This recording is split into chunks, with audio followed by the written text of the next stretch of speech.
Okay, a couple of things that I should probably clarify about this film before properly going into the review of it. It's a direct-to-video sequel to The Lion King, and therefore it's obviously made on a direct-to-video budget.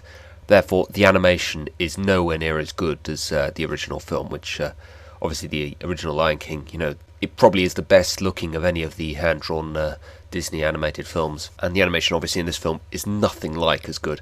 Because it's a direct-to-video film, you just sort of need to accept that and look past that, because it's a direct-to-video film. You cannot expect the animation to be up to the same kind of standard. I've already talked in a previous video about how the original film is said to be based on Hamlet. I don't see it myself, except in terms of, the very sort of basic plot. In a similar vein, this film is said to be based on Romeo and Juliet. Again, I don't really see it in terms of anything more than just the very basic sort of setup. But that does not affect whether or not this is a good film or not. So again, that's just another thing I'm just going to look past and just ignore. So, The Lion King 2. It's actually, by direct-to-video film standards, you assume on the basis that it's a direct-to-video film it wasn't good enough for a theatrical release. It's actually pretty good, and I absolutely love the fact that actually this is a good film, because I'm such a big fan of the original. Films that I love having shitty sequels, I don't know, it kind of takes the shine off it a little bit, so I'm kind of relieved almost that this turned out to be a good film, really.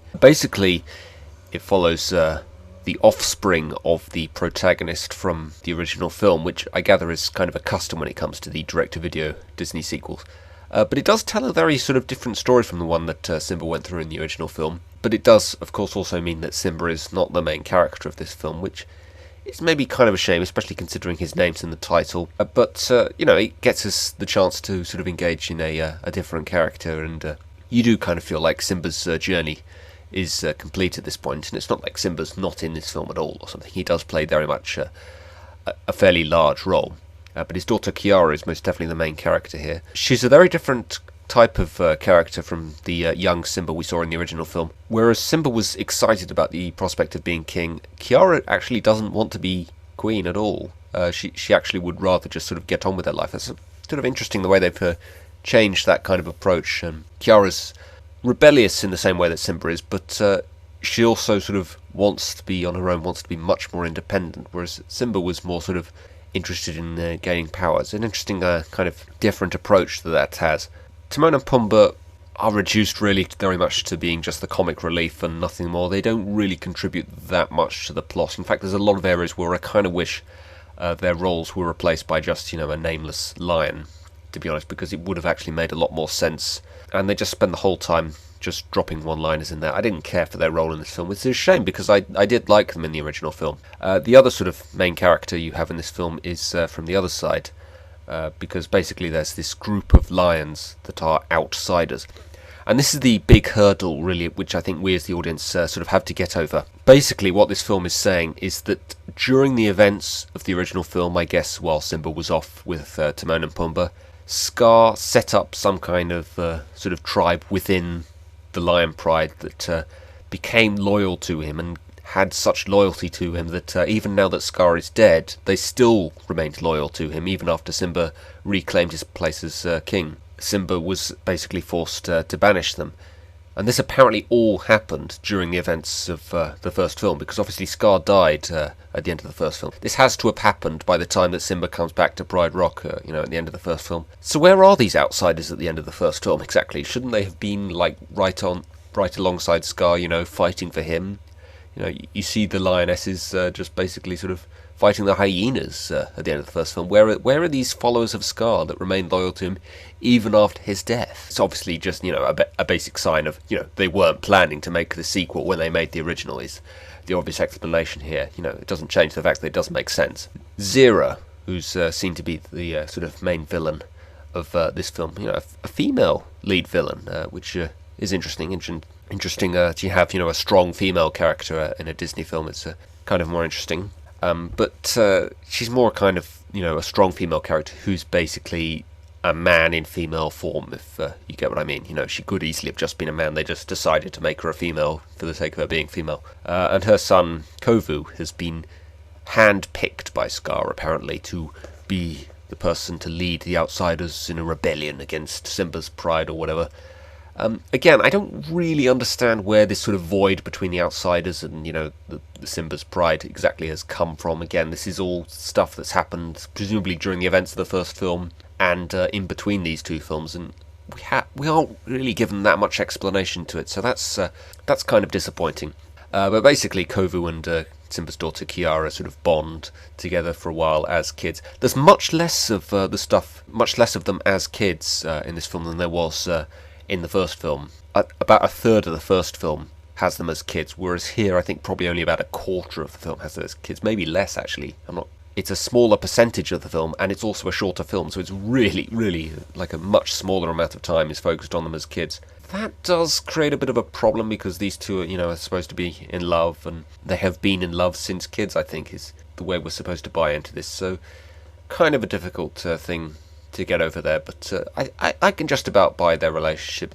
You do sort of see very much a kind of bond towards them, and they do bond a lot more later on when Kovu basically decides to go undercover and join Simba's pride and eventually falls in love with Kiara in that way, which is kind of the sort of Avatar type approach to the plot.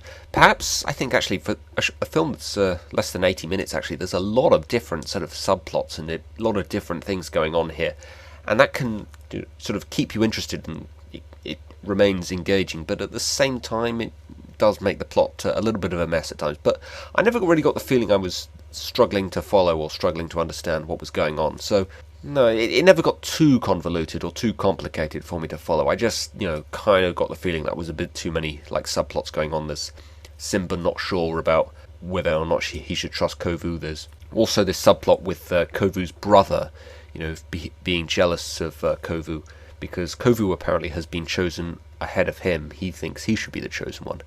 Again, there's no real explanation as to exactly why Kovu's the chosen one. He just kind of is. I was also very surprised actually about how good the songs in this are. We Are One and My Lullaby I have on my iPod. That's how good I think they are. Not One of Us was quite good, but I find it a bit odd, and it's kind of threw me off that you have the zebras and the antelopes, various other members of the pride that aren't lions singing it. I don't know, you never see them and talk at any other point in either the first film or this film. I just find that kind of odd. But as a song on its own, it's very good. There's a love song. I loved Can You Feel the Love Tonight in the original film. This love song, I forget what it's called, but no, very sugary, very soppy. Didn't care for it at all. And there's a sort of sub-love song before that, which is really just silly. Sung by Rafiki, trying to sort of force them to become in love almost. It's almost like he's trying to force them down a sort of love tunnel, and very silly, very out of place. That was probably the worst part of the film for me. But there is some interesting kind of payoffs to most of the subplots going on. Obviously, Kiara and Kovu end up together. Simba sort of gradually begins to trust Kovu and bring him into his pride a bit more.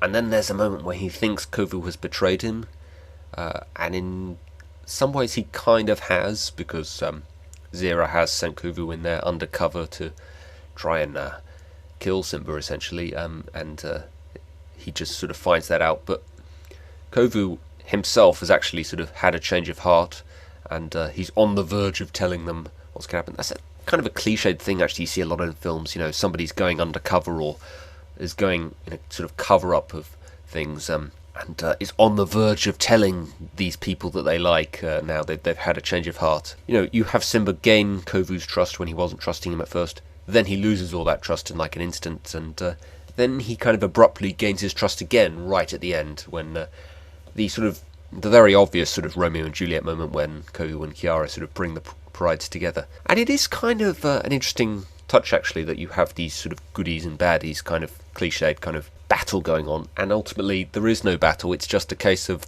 them both realising their differences. They were both in the wrong, as it turns out. Simba's pride were just as much in the wrong as but one thing I didn't like about the ending of this, where they're sort of brought together, is Zira for some reason is the one member of the outsiders that doesn't want to just sort of rejoin the pride, even though the only reason they held a grudge against Simba's pride is because they've been exiled, and now basically Simba's saying, okay, we're going to forget our differences, you're just the same as us, I was wrong, you can come back to the Pride Land. but for some reason Zira doesn't think that's good enough. She's not satisfied. She still wants to just fight Simba. I don't really understand that. I can only think that they did that just for the sake of having the villain die at the end. That does seem to be kind of the custom with Disney films. And death by falling as well. That does seem to be a bit of a cliche as well. Again, I don't really know why it's a cliche. The villain always seems to die by falling and going, ah. The way the Joker dies, the 89 Batman film, the one I can think of off the top of my head where that happens, was kind of sort of, they didn't have to resort to the cliched thing of having the villain die at the end, and they didn't have to do the cliched thing, but they did anyway. It's kind of annoys me. Aside from that, though, very good as a sequel. It doesn't in any kind of way attempt to even remotely resemble the original film like a lot of sequels, particularly direct-to-video sequels, will. We're introduced to a couple of new characters, probably not as engaging as the characters from the original film. Kiara's relatively sort of bland, kind of basic kind of protagonist. Kovu, I never really get the impression that he's a particularly wicked person or particularly sort of badass kind of person. He does seem like a kind of a regular guy, in spite of the fact that for a lot of the film he's supposed to be working for the bad guys. They're not as interesting a characters as Simba. Simba I just absolutely love just watching him, particularly as a kid. He's really fun to watch as a kid. But there are a lot of interesting ideas going on here. Kovu learns about the concept of play. He's been brought up very much as a soldier his entire life, even as a cub. And then right at the end, his brother Nuka, who was jealous of... in fact, we never really get into Kovu and Nuka's relationship. He, through no fault of his own, he was chosen by Scar. Does he actually hold that against Kovu, or is he just jealous of him? We never really get into that, but it is interesting how he dies trying to please his mother, which is all he really sort of wanted to do his entire life. And his mother obviously is very sort of disappointed and saddened by his death. And it's kind of left a little ambiguous whether he, even though he died, he actually was happy because he had his mother's approval and he had his mother's love. It's very kind of interesting, that. So there are a lot of subplots in this film, but they're all pretty good, and they all spend just enough time on them. I just feel like this film could have benefited from being a little bit longer and taking a little longer to establish certain characters and certain relationships, though. And probably having less of Timon and Pumbaa dropping in one-liners as well. So I see a lot of good stuff in this film, but it's just not quite enough. But certainly when you take into account that it's a direct-to-video sequel, and generally those aren't particularly good, you go into that kind of film with much lower expectations, and therefore you can appreciate the goodness of these kinds of films much more when they do end up being good. So if this were maybe a theatrically released film and it was a standalone film, this probably would have just been okay. But the fact that they've managed to accomplish a pretty solid story, in spite of the fact that it's a direct-to-video sequel, and in spite of the fact they had a tough act to follow as well, I think that sort of upgrades it to being pretty good, I would say. I would say probably an 8 out of 10 overall. If this maybe had taken a bit more time to develop the characters and a bit more time to develop relationships, because it's less than 80 minutes, they could have taken a bit more time, really. Kids' films are on a kind of a time constraint, but they could have made it about 20 or so minutes longer, I think. Overall, yeah, this is a pretty good film. If you like The Lion King, I think you will like this film. And even if you didn't like The Lion King, I think you'll like this film because it's very different from The Lion King. Okay, that's it, guys. I will see you for another review soon.